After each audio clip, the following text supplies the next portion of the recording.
আব্দুল্লাহ ছিল এক দরিদ্র কিন্তু সৎ যুবক। সে এক ছোট্ট শান্ত গ্রামে বাস করত। একদিন গ্রামের মেঠো পথ দিয়ে হাঁটার সময় সে হঠাৎ একটি ছোট থলি পড়ে থাকতে দেখল। থলিটি খুলে সে অবাক হয়ে গেল। তার ভেতরে ঝকঝকে সোনার কয়েনগুলো রোদে জবলজবল করছিল। তার মনে দ্বন্দ্ব শুরু হলো। শয়তান তাকে প্রলোভন দিচ্ছিল, কিন্তু তার ঈমান তাকে সঠিক পথে থাকার তাগিদ দিচ্ছিল। সে আল্লাহর কাছে সাহায্য চাইল যেন তিনি তাকে এই পরীক্ষায় উত্তীর্ণ হওয়ার শক্তি দেন। এরপর সে গ্রামের সবাইকে ডেকে ঘোষণা দিল যে সে এক থলি সোনার কয়েন পেয়েছে। লোভে পড়ে অনেকেই মিথ্যে দাবি নিয়ে এল, কিন্তু আব্দুল্লাহ সবাইকে গম্ভীরভাবে যাচাই করল।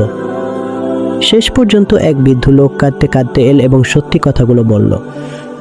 আব্দুল্লাহ সে সম্মানে তার আমানত তাকে ফিরিয়ে দিল।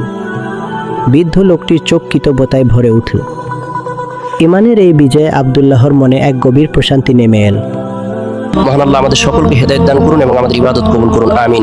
এই ধরনের আরো ইসলামিক ভিডিওর জন্য অনুগ্রহ